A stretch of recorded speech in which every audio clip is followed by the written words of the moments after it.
Hello, listener. This is your host Keith and my co host Dan, and we are hosting the Risk of Gaming podcast. So let's get started. Hello, Dan. Hey, Keith, how's it going? It is well, and yourself? Eh, can't complain. It's finally getting nice outside, which I guess discourages me from staying inside, but that's okay. Yeah, I'm gonna have to make sure I get some barbecue foods for the next week or so I can just barbecue every night. Yeah.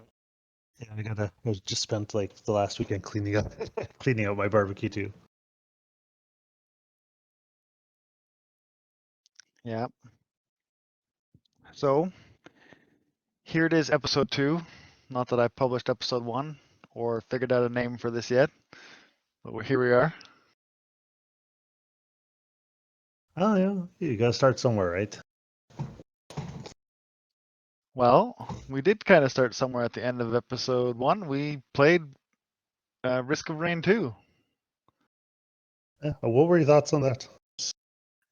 Um, it is definitely a very enjoyable experience multiplayer. Like when I was with you, I ended up trying it without you, once or twice. Um, I found the internet plays it differently than you and me did. Like you and me were like, okay, we need to rush through this, like pick up what's necessary, get to the next stage, get to the next stage. The internet seems to search every corner, nook and crack, and not want to progress the stages until it's like several stages into it. It's quite crazy. Well, I haven't played it. I've only played it with friends so far, and usually it's been a lot of rush. Like you and I probably rushed more than I do with my um, other friends, but certainly haven't gone so far as like searching every corner of the map. Yeah, well, I think I jumped into the bunch of randos, and I think the first time they let it go to like insane or like before we even left, before we even started the first boss, it was like, what are we doing? Like, why aren't That, we moving forward? It's kind of crazy here. that's ridiculous. One of the runs I did with randos, we ended up getting to that point where it's just like ha ha ha ha ha ha ha ha.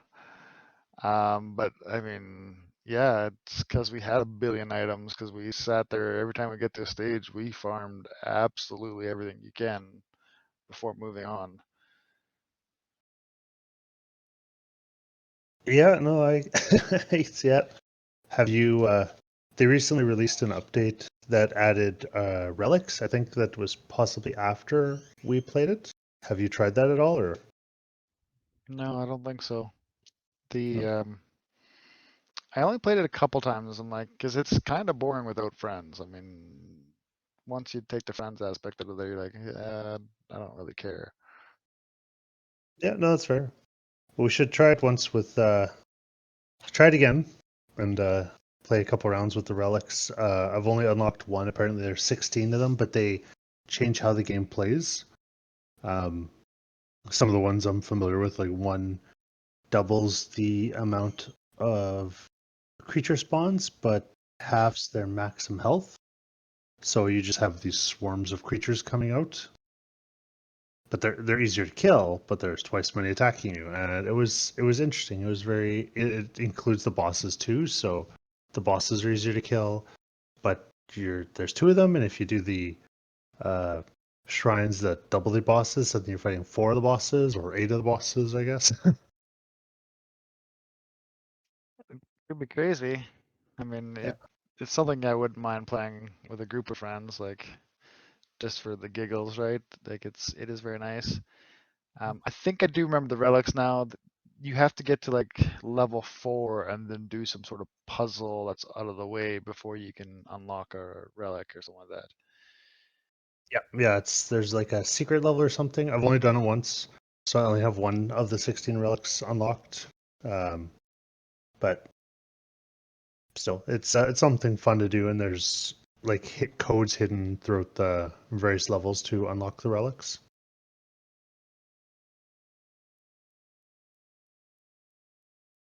Oh, Yeah. that makes sense. Yeah, no, I agree. I've played it. I don't know. I haven't ever played it with random people on the internet. I've always played it just solo or with a couple of friends, and I find it's a lot more enjoyable with a couple of friends than solo. And I couldn't even imagine playing with just random people who, maybe don't know what they're doing at all, unless they're friends. Yeah. Well, I mean, it is an interesting enough game. It's a cheap enough price point. It is something worthwhile to pick up with friends and run around with. Um, I'm sure even if you like that style of stuff a little more than I would, it's a good value for what it is. I'd agree with that. I feel like the price point is real good for for what it is, and it's a fun game.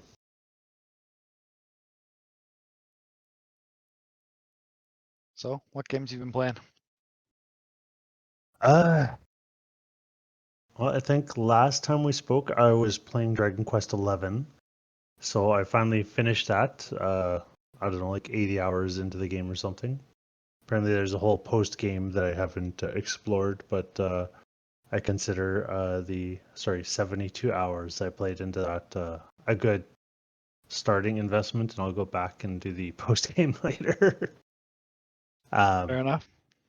After that, I felt I wanted to go through something a little quicker, so I played Valkyria Chronicles 4. Are you familiar with it? That's the army one where like it's got like a really militaristic art style and or it's really highly artistic art style, but it's like a military kind of RPG. It's it's a JRPG, but instead of your standard, like click fight, click items, whatever, it's got a third person shooter kind of aspect to it. So you're you have your strategy where you set up your units, and then when you choose to activate a unit, you're running around on this map, first person style. You only get one attempt to shoot at people per character per action, but it's kind of a hybrid between the first person shooter and moving. Like you actually have just roaming movement around, limited only by the walls and stuff. And you can sneak up behind people. You can, there's tanks. You can take out tanks. There's 6 or 7 or 8 different classes for your character, so you can uh, adjust like what your party layout is for each mission. But no, I mean, I started that and beat it 40 hours later, so had a lot of time to sink into that, and I quite enjoyed it. I think for you might enjoy the first person shooter aspect more than you do, say, the standard JRPGs, but it's fun. I highly recommend. I played Valkyria Chronicles 2 was my intro to that series, and I really liked Valkyria Chronicles 4 as well. I just looked on my Steam. I did try, I guess, the original Valkyrie Chronicles for 22 minutes back in 2016. Uh, so I did recognize the name and the art style because it looks really cool. The art style does look really cool. I did try it. I don't remember why I didn't carry on with it. Um, Probably just didn't grab me. That could be. That's fair. It's not every game's for everybody. Um, I also played Whispers of the Machine, which I remember you were mentioning last time we spoke. I did try to go further. I hate that fucking game. I very much enjoyed it. I played it. I beat it probably in like 2 nights. It was a good throwback to me to all the old like LucasArts point and click games like the Monkey Island games, Full Throttle, stuff like that. And what I didn't realize until I got close to the end is that I guess there's 3 different like skill trees that are kind of hidden but based on your choices, and that affects how the game plays out. So it actually gives you different abilities in the game because you don't have like 4 abilities throughout the game.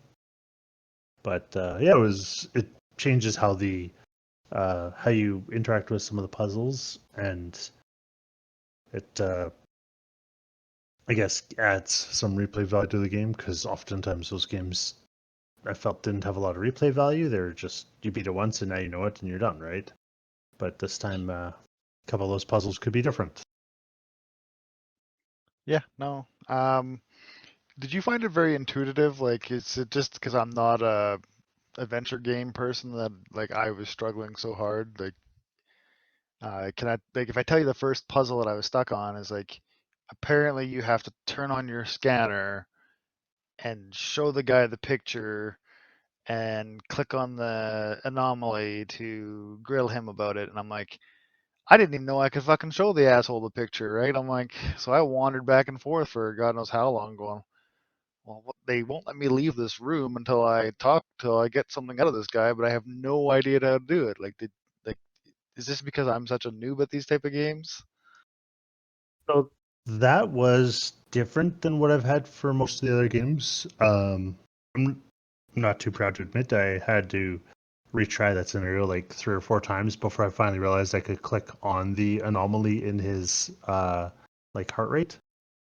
Um, so I watch this thing like, all right, obviously he's lying. Let's go talk to him. But the same speech cycle goes on, and then at one point I just was randomly clicking and I clicked on the anomalous heart rate and it's like, hey, you're lying because of this, and everything progressed. So it was different. They required a little more interactivity, whereas oftentimes those kind of games didn't have as much like time sensitive, something's bouncing, you had to click it at this exact point kind of thing. Yeah, I don't But know. no, Like, it just wasn't interesting after I had to keep looking up guides just to progress the story. I'm like, okay, I give up. I'm clearly not this style of gamer. This is a cool art style, a cool concept, not for me.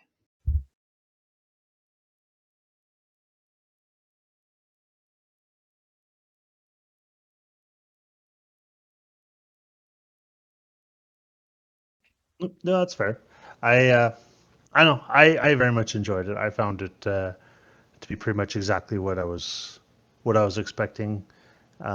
Slightly updated mechanics, but overall, like the point and click and whatnot is what I expected. I did not gonna lie, like I did go back and forth a bunch of times when a puzzle stumped me, but sometimes when you hit a puzzle that you're not sure, you're just like going around and around and rereading stuff and rehaving those conversations until you find the one combination of items that works. And I've done that lots of times though, so I kind of expected that. I don't know, I quite enjoyed it, but you know, I know it's not for everybody. Well, that's fair. Um, well, I'm gonna skip ahead in my little list here. Did you try the Bravely Default 2 demo? You mentioned it, and I totally meant to download it, and I totally forgot. I got distracted trying out a couple other games, so I have not yet tried it, but it is on my to try list. I very much enjoyed Bravely Default 1, so I'm very excited to see what Bravely Default 2 looks like. From that demo alone, I'm like, wow, I don't know if I could go back to Octopath. Fuck, is that fun? Like I'm like, it's a demo. I'm not getting any progress to anything. I just want to go back and continue grinding. I'm like, it's so good, so good. The I don't know if they're going to do it this one, but the original Octopath, or sorry, Bravely Default, I mean, um, as I recall, if you played through the demo when you started if you purchased the actual game, it would allow you to keep your progress from the demo because the demo kind of like ends at chapter one or midway through chapter one or something. So I if that's the case, like I love that idea too, because not having to replay the section you start, like giving someone the first section of the game and then not make them replay it again. if they decide to purchase the game. I think is a great selling feature. I think so too, except for they don't give you the first part of the game. You clearly are in probably the second town. You start off as level 10. You have people that I'm pretty sure are gonna be like people you've picked up along the way. So I don't think you're actually just playing the first part of the game. So they start you off at level 10, they cap you out at level 20. You do the first thing. I'm 100% certain this is all going to be in the game. It isn't very long, and it's probably going to be like they say in the demo that they cranked up the difficulty just for the demo so you could try out the mechanics. So I'm pretty sure that all this will be much smoother and easier for you in the actual game. And once you beat the demo, they let you continue playing, adding more classes and a secret boss or two. Uh, the secret boss whooped my ass, by the way. Whooped my ass. But the game is fun. No, I'm definitely gonna check that out. I that game was great. So yeah, the second one I look forward to trying it. Well, I don't know how many hours I put into Final Fantasy Tactics, but with the job class, the sub job class, and the like passive abilities that you get from leveling up your jobs and trying to build cool combinations is all in this, and it's all done 100 times better than Octopath is, and I'm like, wow, I really want to see. I want this game to be out now because I could sink 100 hours into this right this fucking second. Like it looks amazing. It sounds amazing, and combat is really fun. I'm like, I I'm hooked. You guys have sold me this, and I don't know when it's even coming out because all it says is 2020. I'm like, fuck you. When there's a lot of 2020 left. I'm like, when is it coming? So they haven't said when it's coming out yet. No, no, they have not said when it's coming out. We have no fucking no idea when it's coming out. It's just 2020, sometime 2020. That's disappointing because it sounds like it could be out. It should be out now. That would be great. Yeah, no, that'd be fucking amazing if it was out now. I really am like, I don't know what the hell I missed with the first two, right? Like Bravely Default and Bravely Default 2. Like, I'm like, should I go back and get those? I put them on my Amazon wish list, but I I like the Switch because I can play it on my TV. I don't really want a handheld device game, and I lost hope for them porting it to the Switch, considering it's not going to have dual screens on the Switch, right? Like, they'd probably have to put some work into it, and but goddamn, that is a good. The demo is so good. Yeah, no, I'll check it out. It looks good. It's and I mean, like I said, the first game was so good. Yeah, and between that and the developers of the Messenger, did you play the Messenger? I don't think I did. I don't. I, like the name seems familiar, but I think there's a movie called The Messenger, so that was probably what I'm getting mixed up with. I don't think I've played the game. Yeah. Okay. So the Messenger is like it's a platformer with a ninja character, and like you start off in the 8-bit era, and as you get through it, you join into the 16-bit era, and so like your character time travels a bit and switches in between the 8-bit and 16-bit, and kind of the gameplay style switches in between the two, and like it's just an amazing game. Um, so the company that did that game is kickstarting a RPG game called Sea of Stars, and I'm pretty sure I linked it on my Facebook. I don't know if you actually checked it out. Does that look beautiful too? And the fact that these guys are, I think they're Vancouver based, Canadian, hardworking, like they updated the Messenger for free, like, one of those indie dev studio things to do. Like, I'm just super pumped for another RPG that's not going to be out for 2 years. Yeah, no, that sounds good. I think you did link that on your Facebook, and I haven't checked it out yet, but it's on my to check out list. And I vaguely recall the messenger. I think that's the like Shinobi like game you were showing me at one point. Yeah, I think I had you over and I showed you it. Yeah, that's what that is. Um, I mean, I'm at 3 copies of it now because, of course, I am. But like I had a lot of fun playing it, and I don't think I even made it to the 16-bit area yet.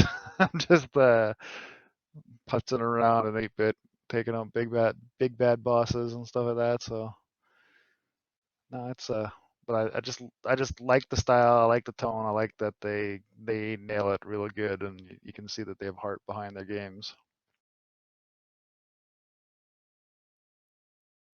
Yeah, no, I'll have to check it out too because it sounds fun. It sounds good. I like the throwback type games.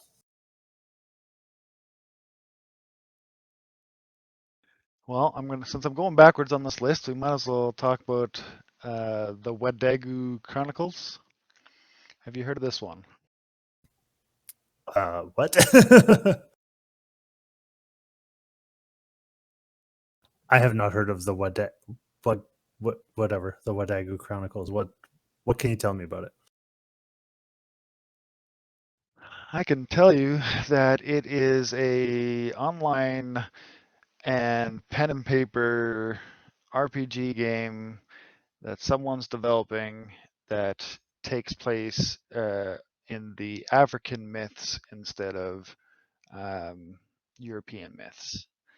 And so neither of these things are fully out, but it's gonna be like D&D with a African mythology settings, and I think they are specifically doing D&D 5, but building a world in this thing, and then they're also doing an. They said online RPG. I don't specifically know what they're looking at, but doesn't that sound cool? Like just being able to explore different different mythoses and stuff like that.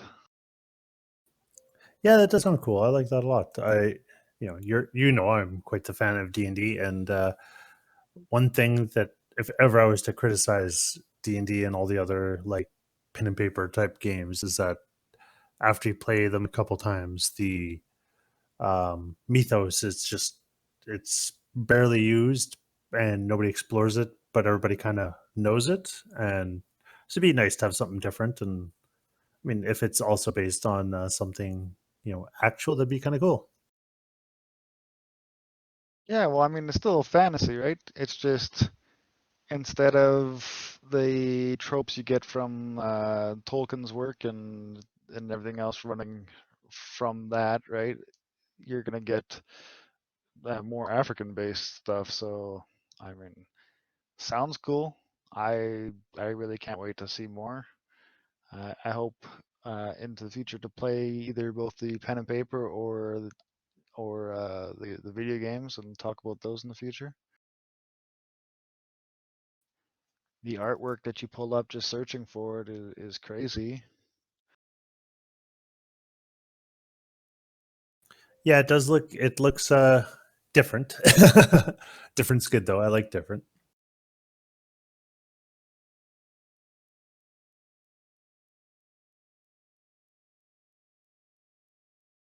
And admittedly, some of the art, I think when I search it, I pull up two very different kinds of art. But some of it looks very different. Some of it looks a little more familiar, but it's still cool. Yeah. Yeah, well, if you go to the Wendigo Chronicles like Twitter page and search their art, like it's just like I said, amazing stuff. I I would like to see this because, like I said, they're specifically gonna build the setting for 5e, um, which I mean is a great system to build it for. I mean, fuck 5e's been one of the most fun ones I've played. It's just good.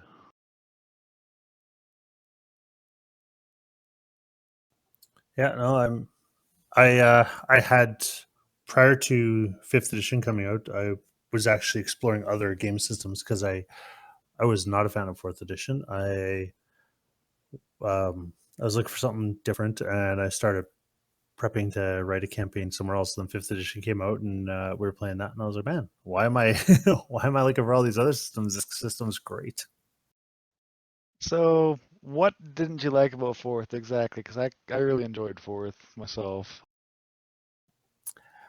What I found in fourth edition, um, I didn't mind the character trees. It reminded me a lot of the like World of Warcraft, Diablo 2, 3, kind of like, you have your skill trees, you unlock certain skills by just purchasing or taking the previous skill.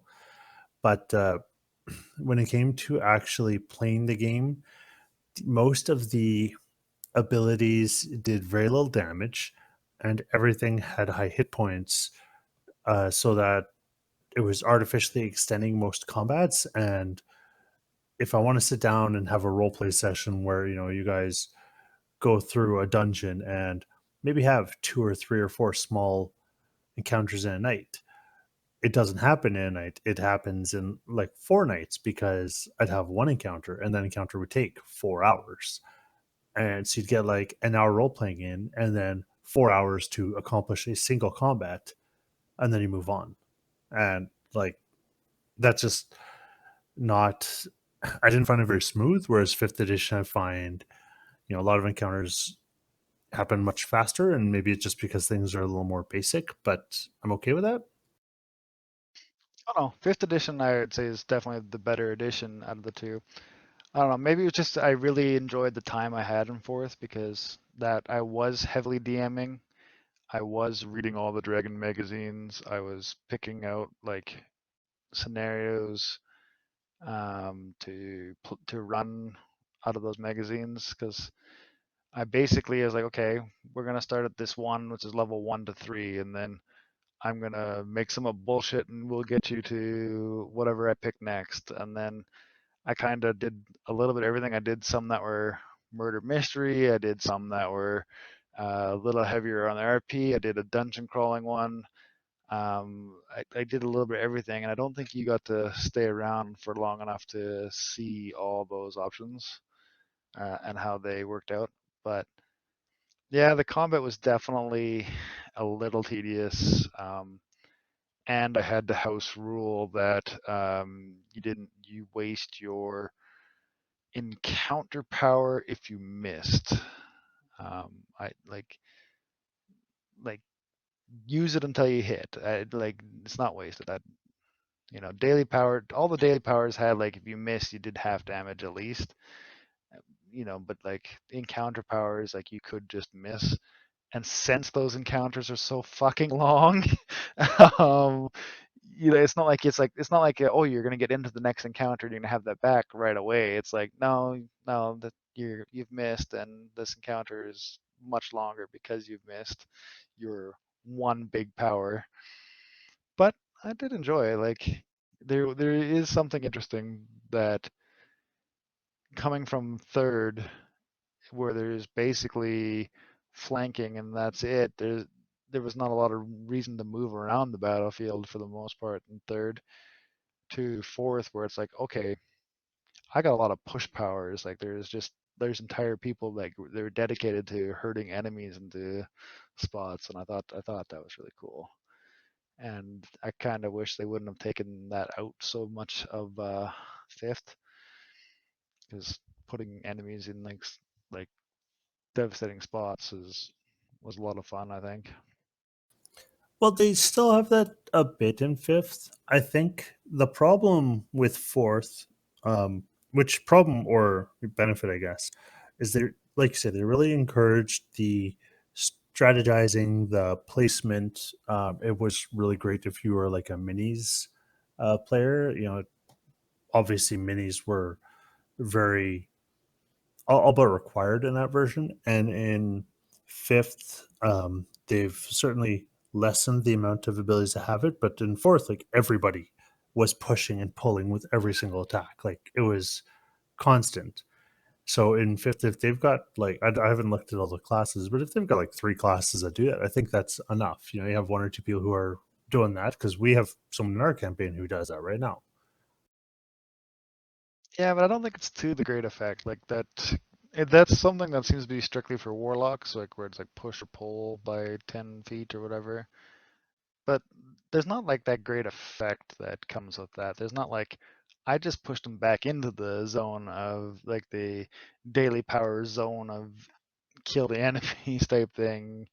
You know, I didn't keep them in the bad zone. I didn't keep them in the bad stuff. And that like was a heavy part of fourth, but no, I get it. Fifth is way more fun to play. I've seen more combat. I've seen more role playing. I've like the characters feel better. They don't. You do feel more unique. Like if you're a barbarian, you're not seeing someone else do the same thing you are, right? Which is nice. Yeah, exactly. I like the I definitely feel the character build is more open, and maybe that's a flaw with how they presented fifth or fourth, sorry, but fifth edition just feels more free. Oh, I think it was a design thing of fourth because it did seem like they had a like a pillar system. Like these characters are going to be leaders, and these characters are going to be support, and these characters are going to be your damage dealers, and this. So they like those push abilities were almost all damage dealer abilities, and that's why you're like everyone had them. Well, not everyone had them. Like your leaders or your damage dealers or whoever it was, kind of the subgroup had those powers, while everyone else had like while the damage dealer powers had like more excessive damage, and the support guys got these crazy like blocks and buffs and stuff. It's like, but they did, but then it boils down to four subtypes rather than a bunch of classes. Yeah, no, that's fair. I I don't disagree. Anyways, um, so after all these years, they announced a Resident Evil remake for Resident Evil 4, and well, that is great. I still don't get the dissing of 5, Resident Evil 5, and or 6 for from YouTubers and stuff. Like I get that it's like trendy, but it makes no fucking sense to me. Resident Evil 5 is a great game. It's the best-selling game of their entire franchise. It is actually kind of weird when you look at the trend that they've gone back and switched to a completely different genre, and or they have remade these old ones because their fans want them to, when the most money was out of like Resident Evil 5 is at 12 million or 12 million units sold or however many much money there, and Resident Evil 6 is like 10.5 or something stupid like that, and none of the other ones are even close to these price points. Like it's almost weird that they didn't continue on with the homogenization of that series because it was working for them. Yeah, I saw you posting about that, and immediately I saw people start, complaining about Resident Evil 5, which I thought was hilarious. Uh, Admittedly, I haven't played any of the Resident Evils past, I think, the original one, though I own probably all of them, and I keep meaning to get to them. Um, I, I mean, you like it or not, and that's fine, but the idea that maybe somebody's made it trendy to dislike a game that is very popular and sold tons is ridiculous to me. Like I do I don't get that at all. Yeah, no, it, it it's been a trend in the gaming industry since 5 has come out. Like the gaming industry shits on it, critics shit on it, everything else shits on it. But I'm telling you, the players played it. People like me played it over and over again. The mercenary modes in there was super popular. Like it's a popular game, and I'm not understanding how this trend keeps going on. Like why do they even like? It seems like a wasted space to piss on it when it is a beloved game for a lot of people. Like it doesn't make any sense. I mean, that's a little of the industry of the game. Like I don't know if you've ever heard of Kingdoms of Amular Reckoning. Like, it gets a lot of praise nowadays. I'm going to tell you something. That game is a piece of shit. And there was a reason why Skyrim is the name we all know, and Kingdoms of Amalur got these fanboys that are trying to pretend that it's really good, and it's really not. Like, I played it at the time. It's not a good game. See, it's funny because you say that. Now, I've never played Kingdoms of Amalur or whatever either, but um, you talk about how it's a piece of shit, and I'm like, there's probably people out there who love this game, so in their eyes, it's a great game. And No, I get that, but at the same time, like, it didn't sell very well. Number one, it didn't sell very well. It came out like 3 months after Skyrim.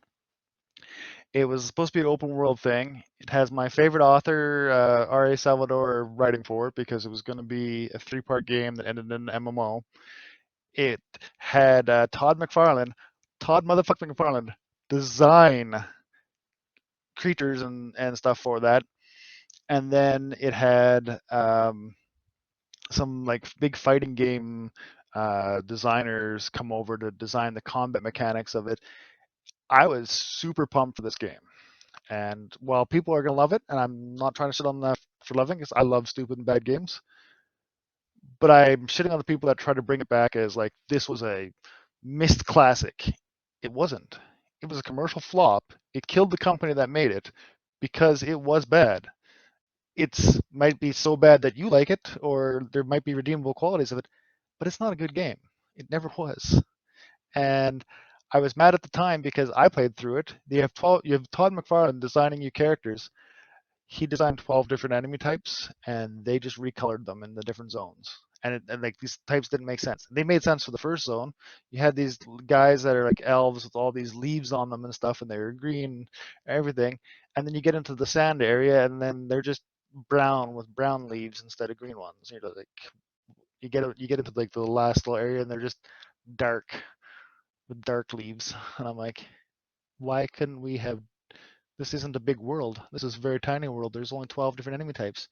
And you get to the end of the game and you go to the end boss, and they have Todd McFarlane designing stuff for you and R.A. Salvador writing, and it's a fucking red dragon. That's the last boss. And I'm like, you idiots.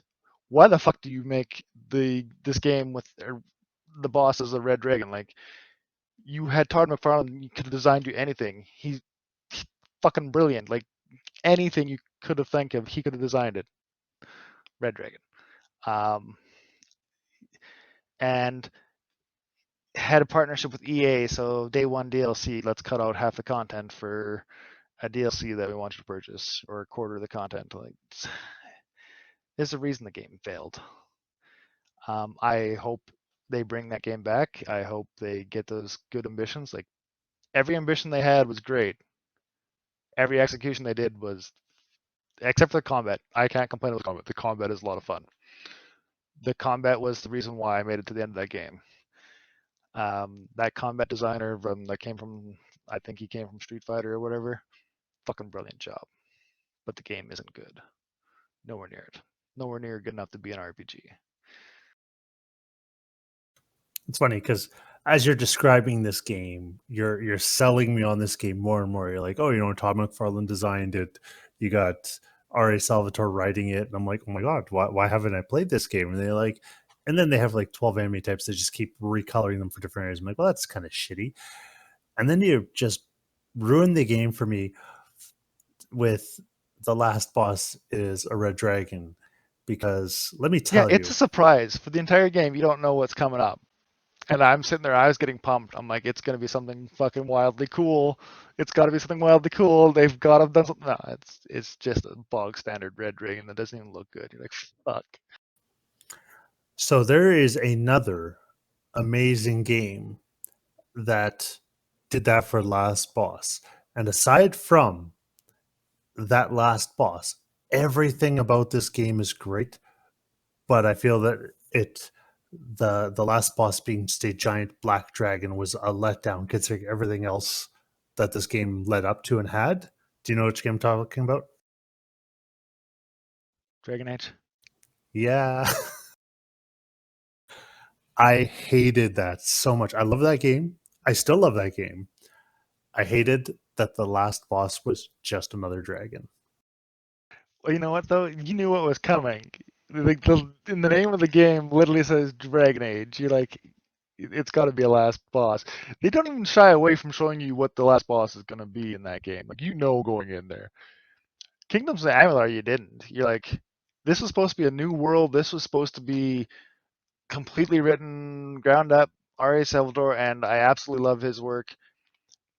Like when they said like, okay, we got Todd McFarlane designing the enemies, like enemy types, the creatures in this world, like that to me was just, oh my god, like he's such a fucking brilliant guy. You're like you're gonna make some good stuff here.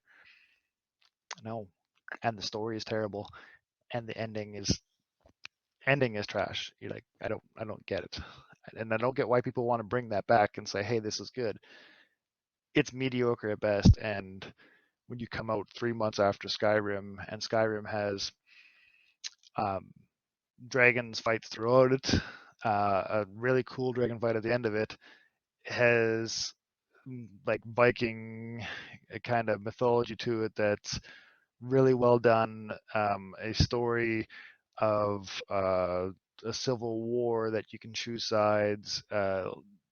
Just just amazing freedoms, different types of enemies. Like you're not just fighting a recolor of something. You're fighting one time you might be fighting a vampire, the next time you're fighting like a yeti or whatever the hell those things were that were really scary, and or dragons or your bears,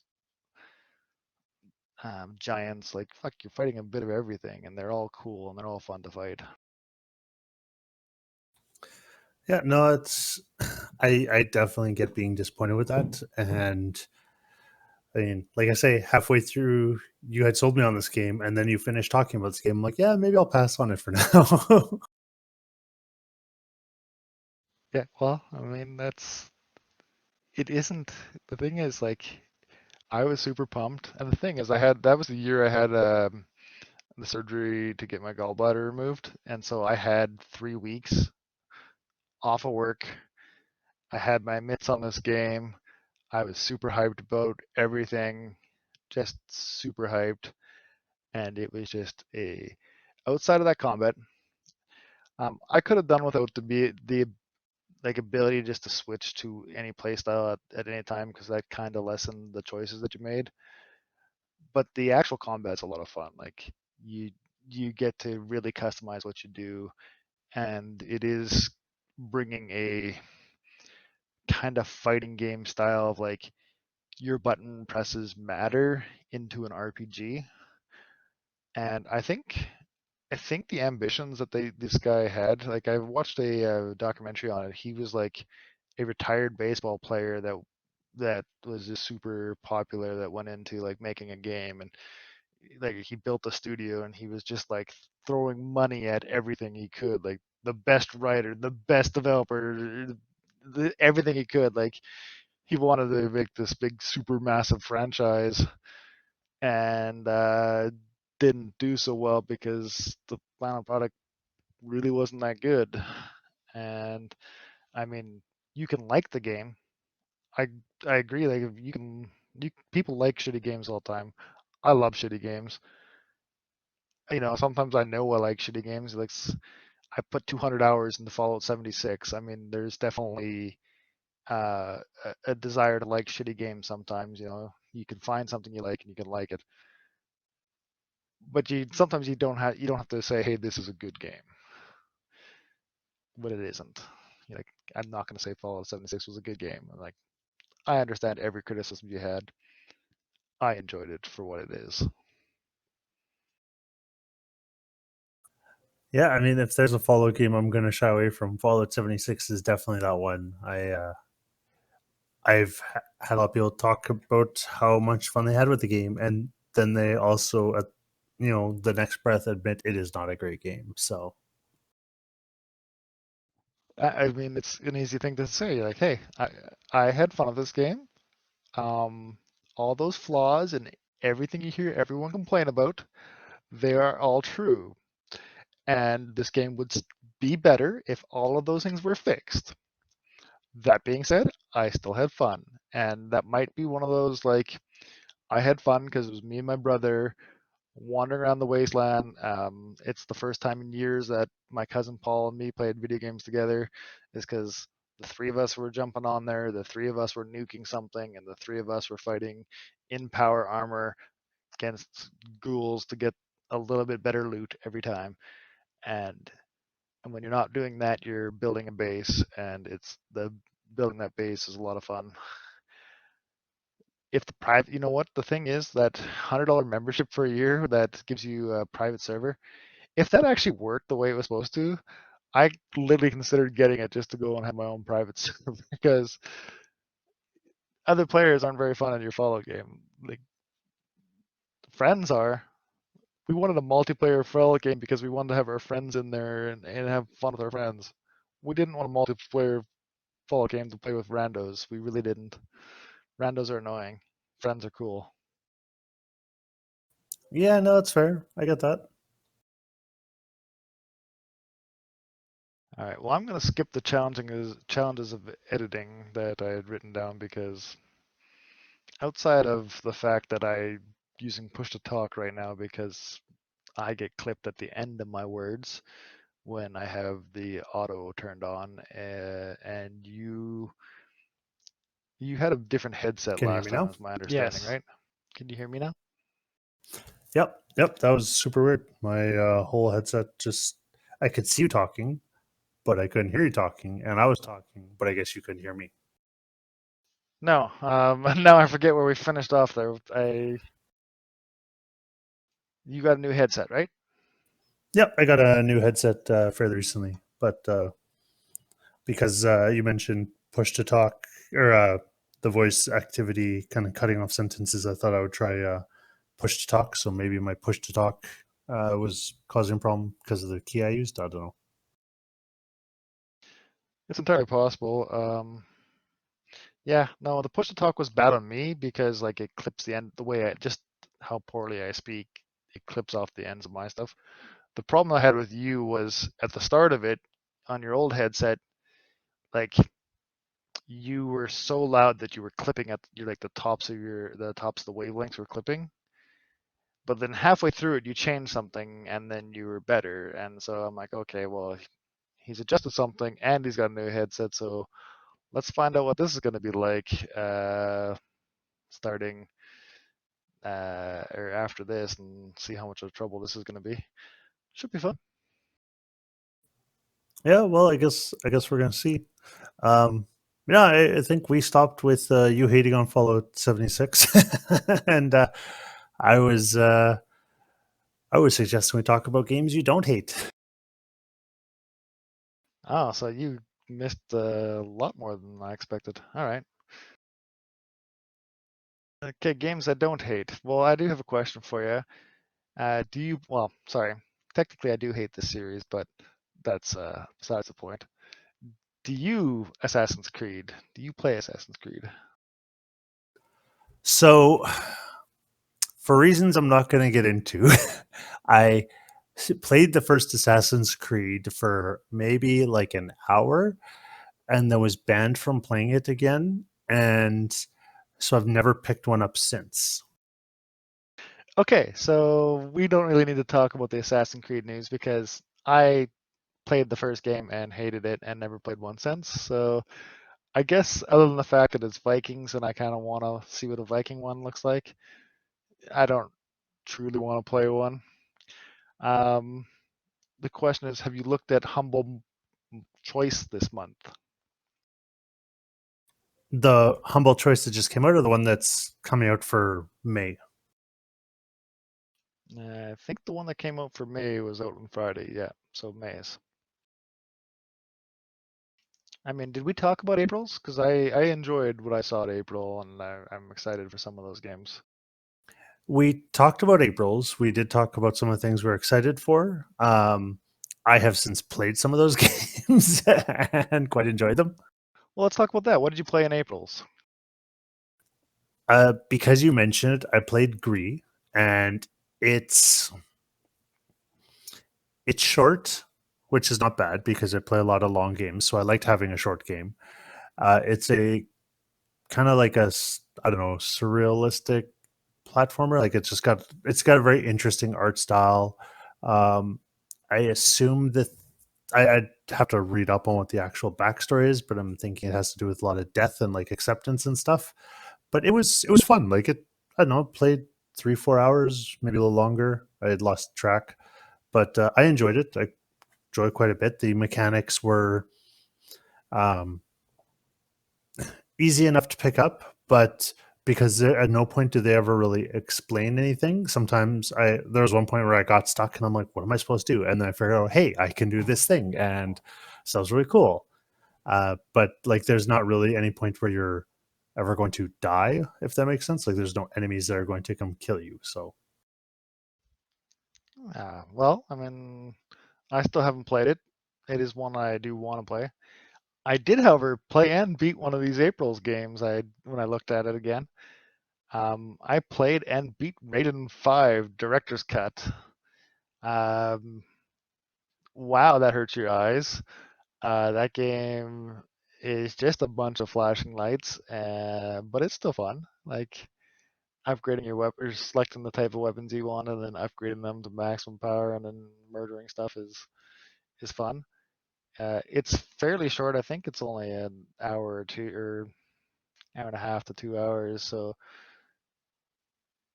even with my piss poor skill level, like you can just continue forever. So you just keep playing. Like if you die, you hit continue and you continue going. But it was fun. It's definitely a fun game to get in there and play. yeah, no, I played that one as well. I haven't beat it yet. I think I'm only on chapter 3, but I was playing it. Like, say, it's very bright and flashy. Lots of the the screen very quickly fills with bullets and missiles, and it's easy to lose track of where you are because you're just this little tiny ship on there. But I have been enjoying it. I just at some point said, okay, I'm gonna stop here and go do something else, and I'll come back to it. And I haven't. That was like 2 days ago, so I haven't written it off yet. But I have been enjoying it. It's good. Well, I mean that is good. So did you look at May's humble choice? I have. I haven't really like picked through the various games to see what they're about. I just looked at like the covers, and of course XCOM 2. I'm super happy to see there, except I already own it, so I don't know. Like, One I, second. You already own it because you've been a humble monthly since the beginning, right? And it came in humble monthly something in the first year. that's probably how I already own it. You're right. Um, but it comes with 2 DLC that I may not own, so I might go for that. I Either way, I enjoy the game, and I'm still happy to see it there because it means other people might play it. And there is a 2-player, like, you can do multiplayer versus where you put together teams and pit my strategic team against your strategic team. So I do enjoy that part of it. Yeah, because it came in humble bundle February 2017. Because I put them all in their little Steam list. Okay, so yeah, then that's why I already own it. But I mean, had it not come in there, I would have bought it by then. I think that was the one that I was pleasantly surprised because I was going to buy it, and then I held off for a week, and it came in like the next humble bundle or something. Yeah, yeah, and it's just I've looked at all these games. I don't think I want any of them, so I'm probably not gonna unlock this month. And I think that's the first time, and I'm very disappointed in that. Very, very disappointed in that. I mean, there's a Jurassic Park game, there's a chess game. I love chess games. I'm definitely going to get the chess game and the Jurassic Park game, even if the Jurassic Park game is bad. Um, the rest of the games I haven't had a chance to look at, so I'll pick through them and see if there's anything interesting. But I'm still happy to, even if I already own the DLC for XCOM 2 and I don't end up unlocking that, it's still nice for me to see it because anyone else who I know who has this might convince them to try playing it and do some like multiplayer just strategy versus games or something. Yeah, I think it's just annoying that the two games that are kind of the blockbuster ones that are meant to pull you in is Jurassic World, which I have no intention of looking at, and XCOM 2, which I already have and haven't played, so having DLC for it doesn't actually help. uh, that being said, I mean, maybe I'm just being a bummer. Maybe I just used to like having, you know, the humble bundle instead of choose your own, have to look at this stuff and think.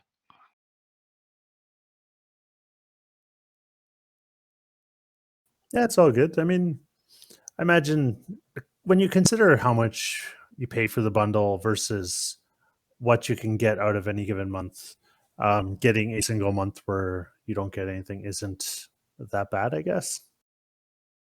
Well, you know what?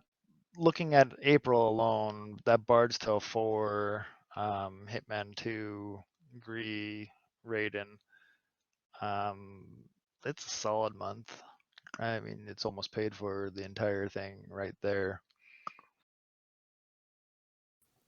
Yeah, and Bard's Tale's great. I know I think I mentioned last time that I was on the Kickstarter. I've been a Bard's Tale player since like the very first one, but I really enjoy that game. Obviously, because I already own it, I didn't unlock it in the bundle, but I'm happy that it's getting a little more exposure that way, even if it means that it's not necessarily more sales.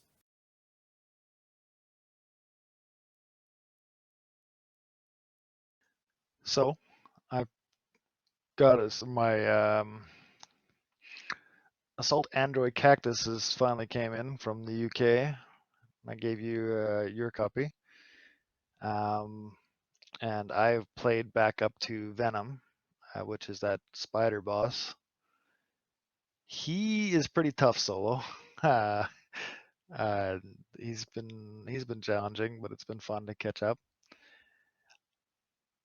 But I'm looking forward to that. I don't know if there's any online multiplayer. I didn't see that when I stuck it in there, so we might have to wait until quarantine's over for some local multiplayer again.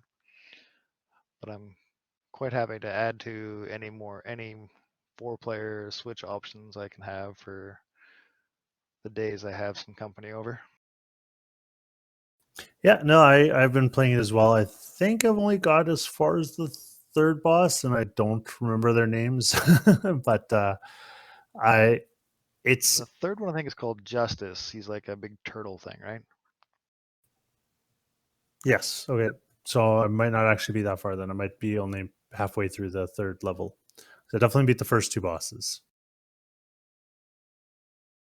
But no, I've been enjoying it, and I wasn't sure if there was online multiplayer. I was gonna try to play some and get my skill back up to you know decent before I bugged you about trying to play multiplayer. But if it's not online multiplayer, that's honestly a little disappointing, actually. I didn't see any online multiplayer options for it, so I don't know if there is. I still love the game. Like it's like even solo, it's a joy to play. Like even losing to Venom over and over, I'm like, because I started with Lemon, and because she has that spread gun that spreads out like this, and I switched over to Starch, which has that just solid laser beam, and I was doing much better against him with that one. Um, I think mainly because the micro missiles on her secondary is like homing, so you can't miss with your secondary, which is super powerful. Yeah, lots of fun though. Um, I also picked up speedrunners on the Switch, just so that again another 4-player option. I never did the storyline before, but I did the storyline just to just to get my unlocks up a little bit. So if I do have some people to play with, we don't have to play the same 2 maps over and over. It's cool. Does speedrunners have online multiplayer or on Switch? I think so. I, I think it's a newer game. Okay, well, I'll have to check it out because I mean, I believe I have mentioned my. Well, you definitely know that I enjoy that game a lot, and I have it on Steam and I've played a bunch of it. I haven't finished the storyline, but we've played many hours of it on Steam. And I mean, if it has online multiplayer and you're more likely to play it on Switch, I would definitely get it on Switch as well for that reason.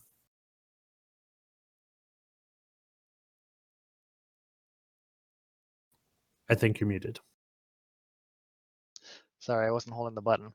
I have 3 Pro controllers now, and so it's not like I'm more likely to play it on the Switch. It's just like I have 3 Pro controllers, plus the Joy-Cons will make it a 4th controller, so I could literally now have 4 people come over and sit in front of the big TV and play. Um, I'm working on a 4th Pro controller eventually, but they're stupidly expensive and trying to wait for sales for them. So that's kind of the idea behind getting speedrunners on the Switch. Is not that I necessarily was like, if I was just to be like you, me, and Kyle, sure, Steam's perfectly fine. I got Xbox controllers and I can play it. But having a local co-op game, because it is basically something you can do local co-op, right? Um, yeah, so they do have an online for the speedrunners for sure. Oh, just fun to have. It is fun to. It's a quick little game you can jump into, right? Oh yeah, yeah. We went like last time we played it. We had someone who's never played it before, and after like 5 matches, started winning matches. Right, so it's got a low learning curve, I think, but a high skill curve. Yeah, no, definitely. Well, I mean, because you can see what everyone else is doing. They're all on the same screen as you. When you watch them do it a couple times, you're like, oh, that's how you do that. The only thing that's tricky is kind of getting the wall slides down, I think. Most of the other stuff is like, oh, they've done this, and I'll just have to do the same thing. And then the other thing is realizing your grappling hook only works on certain parts, right? So timing. Yeah, that doesn't stop me from still grappling walls and ceilings you can't grapple.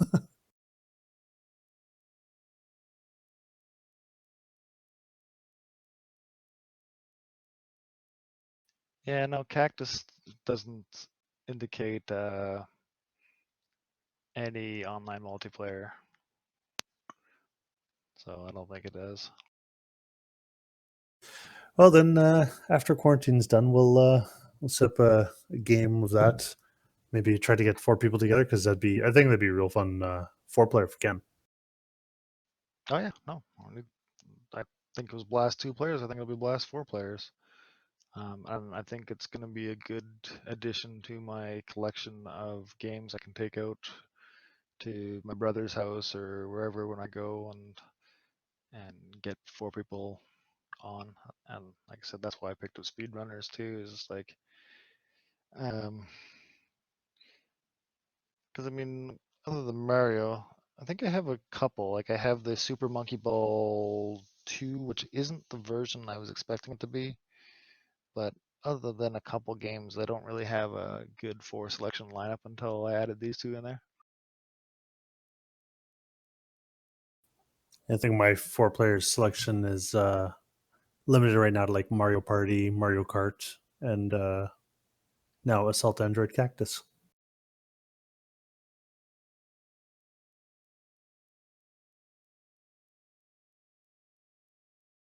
Yeah, for how cheap Speedrunners is on there, I think it's like $20 or less. It wasn't very much. Like,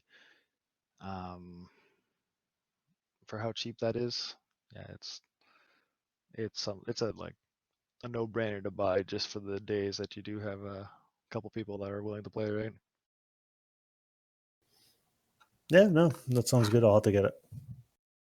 I mean, I guess that depends on your controller situation because my brother laughed at me. He's like, "Oh, how much are these Pro controllers?" I'm like, $100. He's like, "And you bought 3 of them?" I'm like, "Yeah." He's like, "So you spent more on controllers than the Switch?" I'm like, "Yeah, yeah, I literally have." It's sucks, but they're really good controllers, and playing with them are way better than playing with the shitty fucking Joy-Cons. Yeah, my situation is just Joy Cons at the moment, but that can be changed.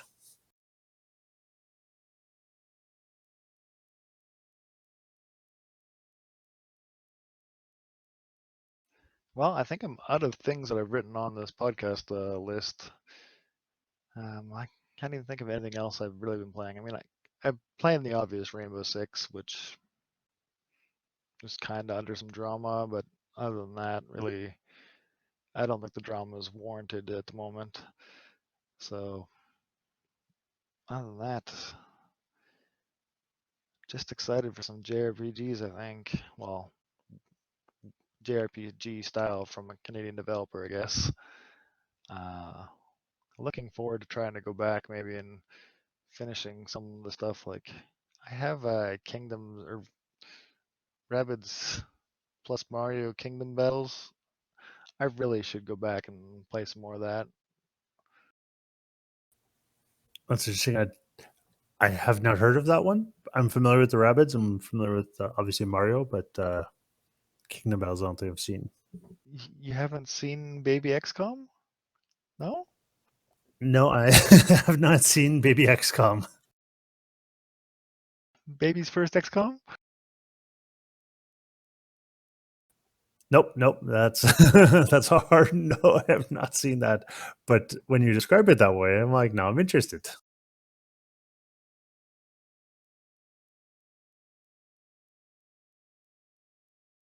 I mean, it's quite good.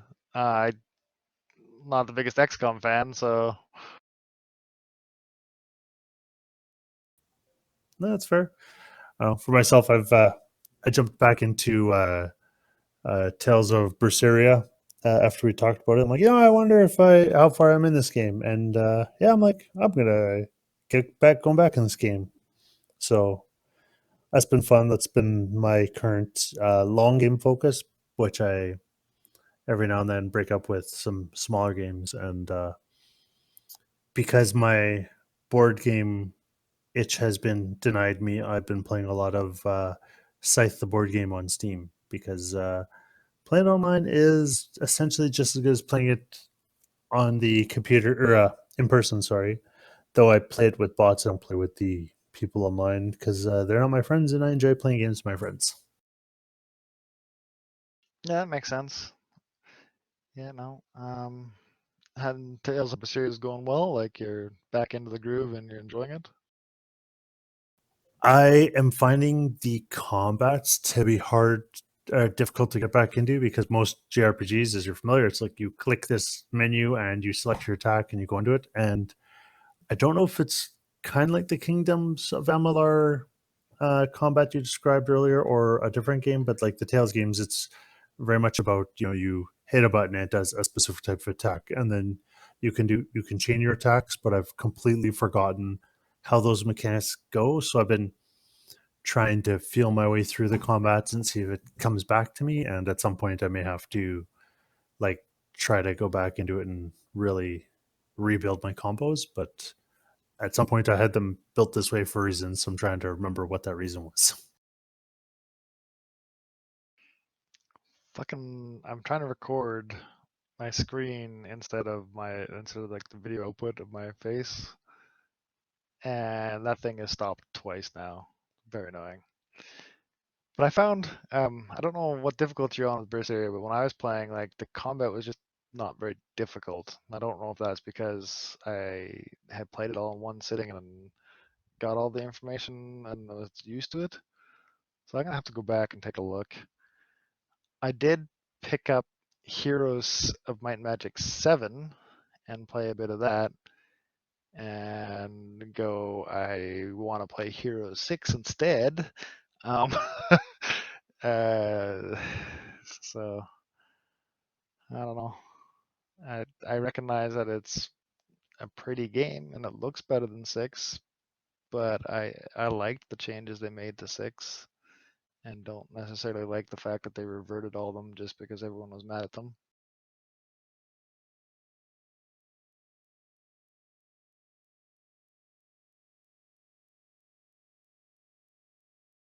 I don't think you're pushing your button. Oh, you are correct. No, I haven't played 7, but I do remember enjoying 6. I don't remember what it was that people don't like about 6 because I played like 1 through 6 and enjoyed them all. I'm there's been various changes throughout all of them. But I don't know. I enjoyed it fine. Oh, I can tell you what they didn't like about 6. They didn't like the fact that they reduced the kind of unique resources. You know how you had like wood gems or wood ore gems, sulfur gems, something else, something else, something else, and you had like 20 different things to manage. Well, in 6, they reduced that down to like wood ore and like one other unique type of thing or two other unique type of things. Like it was very reduced. And the other point is they made these garrison points. So you couldn't capture just an individual mine. You had to capture the garrison point, like the area control point. So it became a game of um, you could basically prevent people from stealing your mines by putting armies in garrisons and leaving them there so that if somebody did want to come and steal your stuff, they had to fight your army for it. But a lot of times you kind of left those things empty anyways, and someone would come and steal it, and then they would have all of your mines all of a sudden. But to get your mines back, you'd only have to run to that one point. Now, I thought that was great because, like, I hated having to spend a bunch of resources to run around and chase some idiot that's been stealing all my mines while while not getting anything done. Whereas I didn't mind going, okay, now that I own 3/4 of the bottom of this map, the choke point is here. That is where I'm going to leave my defending army because they're going to have to go through my choke point before they can get to the rest of the map that I own. And so I can have one guy bring out armies every week to the choke point, and one guy taking armies from all the other towns and going like shit stomping everything. Like they simplified it, but at the same time, I don't think they lost the charm of the game when they simplified it. And putting all those or taking or putting all those mechanics back, all those shitty mechanics back in, didn't feel good to me. Hmm. Now I feel like I have to replay 6 and then play 7 and see what I think because I I didn't mind having the like 5 or 6 or 7 different resources to manage. I do vaguely recall the garrison points you were talking about and how you could like even put armies on your mines, and I didn't mind that actually. I like that because it just deterred somebody from coming in and like with nothing and taking your stuff. Because I definitely used to have a hero walk around with like a single unit and just go steal people's minds because I was a jerk that way. Well, and this is what I'm saying is like a lot of people they have these garrison choke points and they still don't put anything in it, and then you just walk into the garrison as it is yours and all the mines. Like you didn't have to go to each mine; you just automatically got the entire area that this choke point, this garrison controlled. But if you were strategic about it, you could be like, once you've kind of like picked up 6 or 7 of those things, and there was a choke point, you could fill that choke point up, and then they'd have to bring a big enough army to go through your choke point. And if they got through it, there was nothing guarding the rest. They could go around and get the rest, but they couldn't just like send some shitty guy and do it and then drive you nuts, micromanaging all this shit all the time. Like it's kind of a waste of time where it's like, okay, he's running around, he's touching this one today. My guy will get there tomorrow. He's stolen one day's worth of resources. While I go around in circles following the idiot until my main guy gets back and kills him. Uh, like I never found that fun, and the people that do, I mean, I can see why you're mad at it's gone, but it's definitely not hurting the game in experience for me. Like it's still a great narrative. The entire campaign, the entire um, DLCs were a blast. Um, like it's probably one of the few ones I did the entire campaign from. Like I've played them all. I've played everything from 1 to 7 now.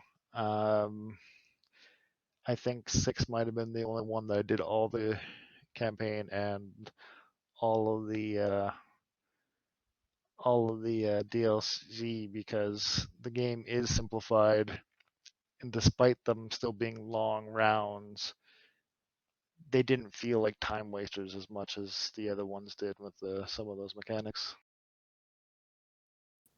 No, it's fair. I don't know. I also enjoyed those games a lot, but I'm kind of on the fence either way. I don't think I hate the changes you described in six. It doesn't like stand out to me as something I didn't like, but I don't think I'm going to be upset with them going back and keeping it complicated for the newer one either. And that game's been out for a while. I probably check it out and see what happens. See how I like it.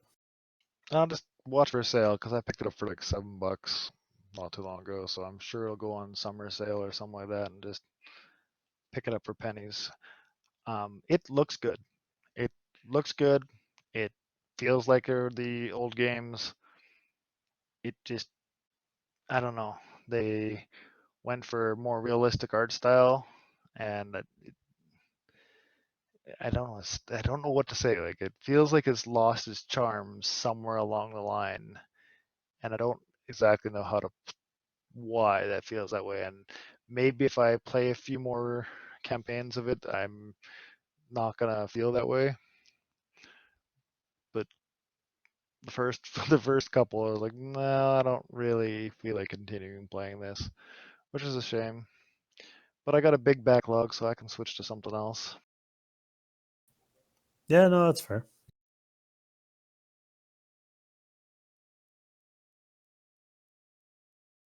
I don't think I have any other games I've been really touching on or excited. Like, there's a handful of games coming up that I'm interested in. Bravely Default 2 being one of them, but there's nothing that's like on my list currently that I'm anxiously awaiting.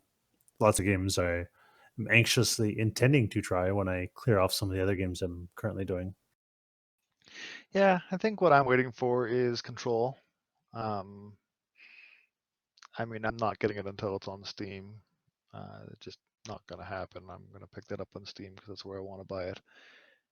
So I'm looking forward to August when the exclusivity deal is done and I can pick that up because that looks like an amazing. It looks like an amazing game with the feel of like X Files themed through it. I kind of feel I'm gonna enjoy that. Um, we'll find out when it happens because maybe I'll play it and I'll be like, I don't really like this. I'm like, there's a lot of stuff where I'm like, oh, the theme is really cool. I should try that out. And then you play it and you don't really like it. And the other one is I'm still hoping to hear news that Nintendo's gonna put the Super Mario World or 3D World from the Wii U onto the Switch because apparently it is like the 35th anniversary of Mario. I think it's 35, and they intend on having a crazy like Mario year. I think we talked about that last time. Still have no more news, so God knows what the hell is going on with that.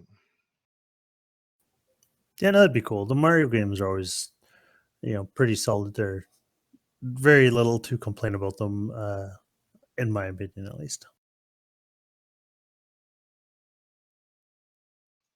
I was considering Gears Tactics. I wonder if that is on PC, if you can get it through the Game Pass or the Xbox Store, or maybe Microsoft put it on Steam. Who knows? 1 second.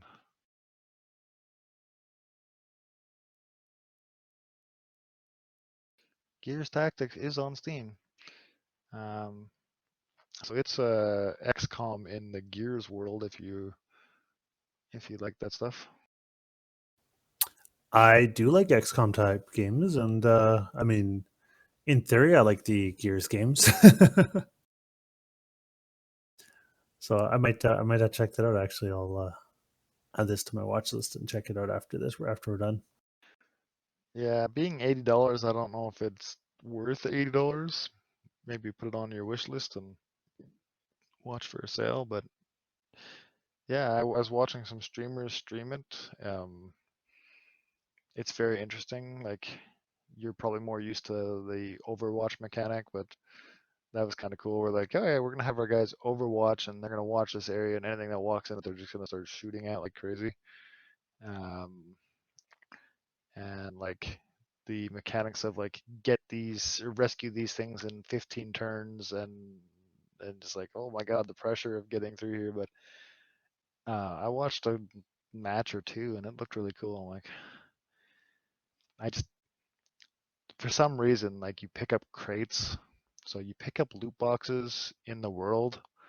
And I haven't figured out if you can buy them separately, but that's how you kind of get your gear. And I'm like, I am over loot boxes, regardless of whether or not they're free in this part of the game or things like I don't want a loot box. Just give me the fucking gear.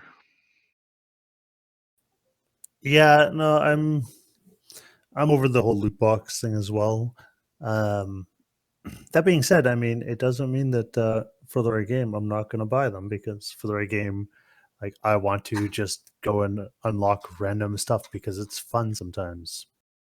Well, I don't see anyone actually buying them. They're the loot boxes are like mission rewards, and I mean, at this point, it's just like it's just reminding you of loot boxes when it doesn't need to. Like, why can't the mission reward be like you picked up this piece of gear?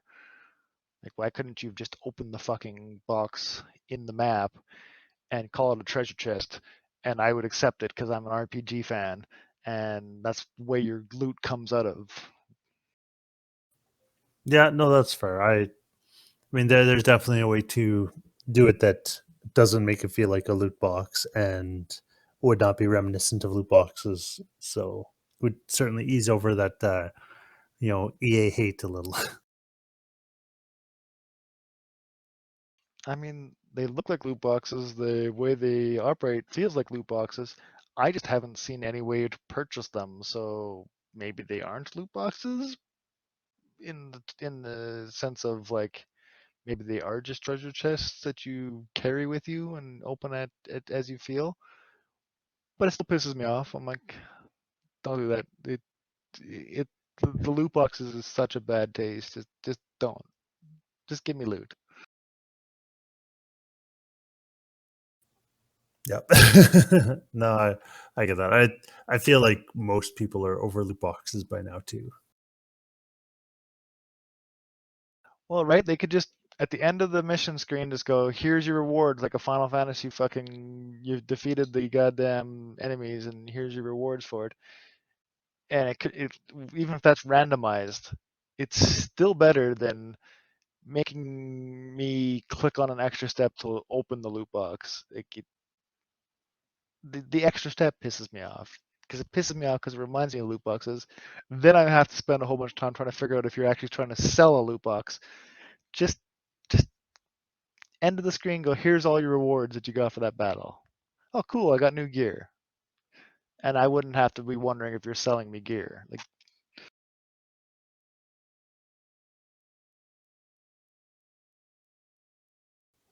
Yeah, no, that's fair. I know I'll check out the game, but you're right. At $80 for a game that I hadn't heard of before, that wasn't really on my watch list. I may wait for it to come down a bit because I have no shortage of games I already own that I want to play or am excited to play. yeah, I'm not trying to dissuade you from buying it because you're definitely more of an XCOM person than I am. But uh, I've told you about two new kind of tactic styles games, one in Mario plus Rabbids Kingdom Battle and one in Gears Tactics, so you got a choice. Yeah, no, that's fair. And the Mario Rabbits one sounds interesting. I had to watch the video you linked to me and see what I think of that too.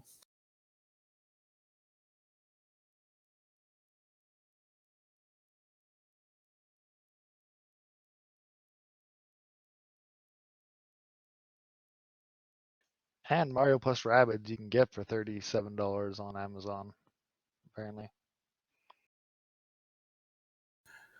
I mean, yeah, I can see it. Nintendo tends to put their games out for a slightly lower price, and I mean, this is probably not one of those Nintendo bestsellers, right? So, but Well, it was made by Ubisoft actually. Like they partnered with Ubisoft for it, I guess, because Ubisoft has the Rabbids license. Okay, that could be. It was cool. I'm surprised you didn't see it. Like it was kind of a big thing when it first came out. I'm not shy to admit that I feel a little out of loop with at least some Nintendo games, but a lot of console games. I don't pay as much attention to these days because I haven't been buying consoles really. Makes sense. And kids mean my gaming time is relatively limited. Yeah, but you might be able to play this while your kids are watching. You'd be like, "Hey guys, watch Daddy play this," and then you'd be like, "Hey, what should I do next? And should I jump off Luigi's head or Rabid Luigi or whatever else?" They might like it.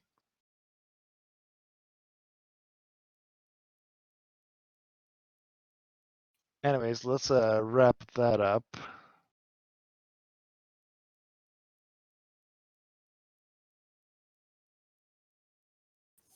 Right? No, I don't. I don't have. I don't think I have much else to bring up. Yourself? No, we probably ran longer than I was expecting again, which is fine. It will give me something to play with. I'm hoping the audio sounds better with the push to talk, despite our technical challenges of having to restart the log out and log back in that one time, or me talking without actually pushing the button. Yeah. Well, you let me know or send me the link when you're done, and we'll see what it looks like. Yeah, still don't have a name though. I'll have to think of one.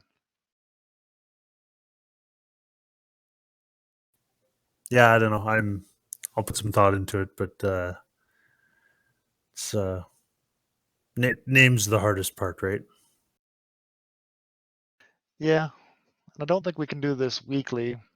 And I think even bi-weekly was pushing a little bit. I didn't actually play enough different content or stuff I wanted to talk about.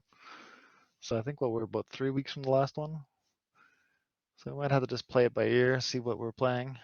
Although I forgot to write down Rated in 5 for some reason in my list that I've left open for the last 3 weeks where I've been writing stuff into. And it's all good. I mean, I'm flexible. I play. I try to play a little bit of stuff every night, but sometimes I'm playing the same things, and that that's going to limit what I have to talk about as well. Oh yeah, well, I play a lot of Rainbow Six, which is probably nothing we want to have a conversation with since that's kind of one-sided. And so my external activities, well, right now it's been a lot of Animal Crossing, which I mean, I guess we could talk about since you don't play it, but your wife does time travel in it. Makes you buy Nintendo Online just so she can come and get some stuff from me. Just because she's 4 months in the future from where you're at, Well, she's gonna miss all the cool events doing that, though. You know that, right? Because probably. they patched in the May events just before May started, and I'm pretty sure they're gonna patch in the wedding events just before June starts. So if she's already 4 months in the future, like, is she time traveling back so she can get these events now, or what? I have no idea. I'm probably exaggerating by how much she's time traveled. I just know that she mentioned she can time travel, and I was like, oh, that doesn't sound like a great idea. Yeah, I don't know. The game is designed to be a time waster, and if it was any other period in my life, I probably would not fucking deal with this game. But overworked, pandemic stress, and wife being at home playing it on constantly is like, yeah, I'm just gonna jump on for an hour and chop some trees and move some wood and design a pretty looking house and not feel bad about it. Yeah, no, that's more than fair, I think. I think the apparently this is like one of Nintendo's best selling games now. Like I think this pandemic has really fucking pushed this time wasting asshole game into this territory because again, it is that like you can't craft multiples of things. You have to do it one at a time. You have to read all these fucking chat bubbles. And if people had things to do in their life, none of us would put up with this. But the fact is, your friends and family are nowhere near you at the moment, and other than visiting them their islands on Animal Crossing, like you're not doing a whole lot with your friends, right? You're just like, so I think it's a good time for them. I think they somehow managed to get that right on the dot. Yeah, it's luck has certainly luck and timing has played into that for sure. Yeah, because I mean, I wasn't even gonna pick it up, honestly. I was like, I had the 3DS version, the new Leaf, and it it wasn't my cup of tea. Crystal even put it down quite quickly. I'm like, I'm not gonna waste $80 on it. And then Crystal wanted it. I'm like, okay, well, I'll buy it. And then we started playing, and it's like, actually, this is a time waste. Like, I know it's a time waster, but I'm enjoying it probably due to circumstance. And so it's like, okay, she wants a new Switch of her own now, and I've been meaning to get her a Switch Lite, so I'll get her a Switch Lite. She can get her own copy, another copy of the game. So we ended up getting two copies of the game so that we can both play at the same time and fuck around. And it's been fun. It's been weirdly fun to show off the islands to each other. Um, there is a designer app in there, and you might get a kick out of this. Um, I looked up a pattern for 2B's costume from Near Autonoma, and I sat in the designer for a couple hours one day, and I made her the 2B costume. I made um, I made the Final Fantasy VIII outfit. I kind of like looked at someone else's work and like recreated that. And there was something else. And then I created kind of like two custom ones for Crystal. Like I created one, and then I'm like, I want to add something, so I added something to it and created another one. But you know, fun.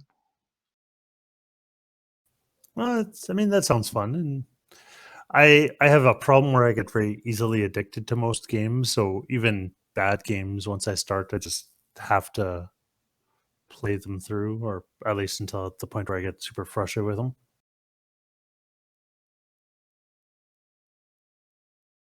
Yeah, well, I don't think there's really like well, there's an ending where you get the credits, and I mean, I've already gotten that more than once. So I mean, it's not really very hard to get to the ending. Most of it is just creativity, right? Like they give you tools to change your island however you like. They give you you get to build stuff and play stuff, and there's like a small economy, and so you just kind of create a few things. Like when you're bored for a second, you just start creating something. And like I said, the day I found the designer, and I'm like, huh, I wonder if I can create these dresses, or recreate these dresses. I still intend on trying to, like, it takes a bit of time to do those ones, but I was going to try to do Sailor Moon dresses for Crystal because how big a fan she is. I'm like, because I can share them to her after I do them. Yeah, no, I mean the idea of the designer and being able to make your own thing is pretty great, and I mean for people who that's something that they would really enjoy. That'd be a huge selling feature, I think. Yep, time waster. It's a time waster, but I'll be damned. I have fun with the time waster. And that concludes our podcast. You can find me on Twitter at Lord_Keowolf and Dan on Twitter at Game Master Dan. Also, you can find my YouTube channel, just Keowolf. We would like to thank you very much for listening to our podcast. Have a great day and stay safe.